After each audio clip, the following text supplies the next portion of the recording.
Namaste, Jagdish here. As part of our conversations on Bhagavad Gita for your work table, we are entering episode 18 of the series. Episode 18 is going to examine chapter 17 of the Bhagavad Gita. Chapter 17 of Bhagavad Gita is called as Shraddha Traya Vibhaga Yoga, means loosely translated, anyhow we are looking at it interpretatively, it can almost mean like this. We can actually distinguish three kinds of intensities in our life. The way we experience life, the way we engage with life, and the way we appropriate life can be actually distinguished into three distinct forms that are based on aspirations, the way we act, and based on how we look at life itself. So Krishna begins talking to Arjuna on this chapter, Shraddha Traya Vibhaga Yoga. If you look at life, we all have an intensity. Something really is holding us onto life. Probably we are holding on to experiencing more and more. We want to travel all over the world. We want to enjoy the whole world. We want to experience that more and more.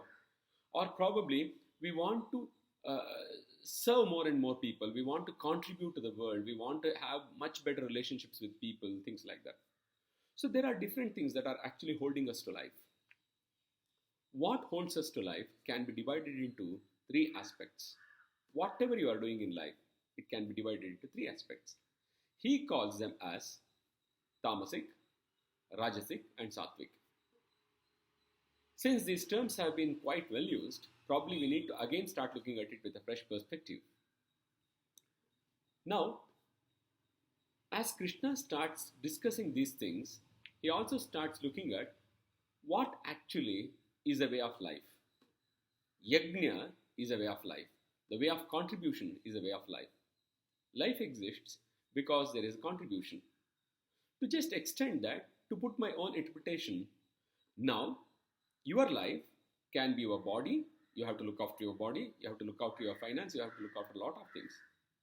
If your body is consuming more than what is required, if it is consuming a lot of medicines, it is consuming a lot of food, it requires a lot of resources to be managed, that means there is illness in it. Consumerism is illness. The opposite of consumerism is contribution.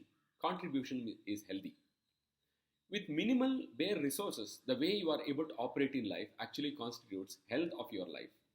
With bare minimal, you can contribute a lot, you can do a lot. It is like you have a plant, you have an enterprise, you have an industry which is consuming more and more of your resources, which is consuming more and more of your attention, which is consuming also more and more of your emotional energy and peace. Probably we can call that as a sick unit. To the extent it is actually occupying your mind and your resources, to that extent it is sick.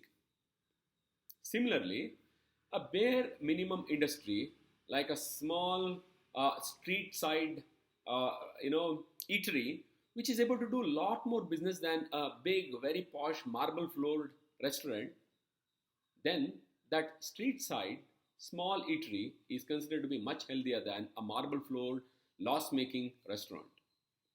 The same is true of all our aspects of life.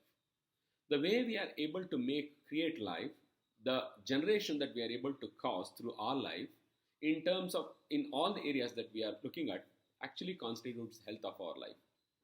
So coming back to this point, consumerism means illness, contribution is health. So using these parameters, how do we look at the health of our own life? This is where Shraddha Traya Vibhaga Yoga comes into picture. Any work, any engagement with life that I am doing, which actually constitutes yajna, contribution, or it may just contribute karma, where I am doing action so that I can get something, or it is pure indulgence, not even responsible to take action, but a desire for enjoying the products of it. Now, we probably can examine our lives in this way. Do we have a criteria? Do we have a calibrating scale to say whether my life is healthy, my enterprise is healthy, my family is healthy or not, based on this? How much commitment is being carried in the act of contribution? So that's where we are ending today. Thank you so much for being with me. Namaste.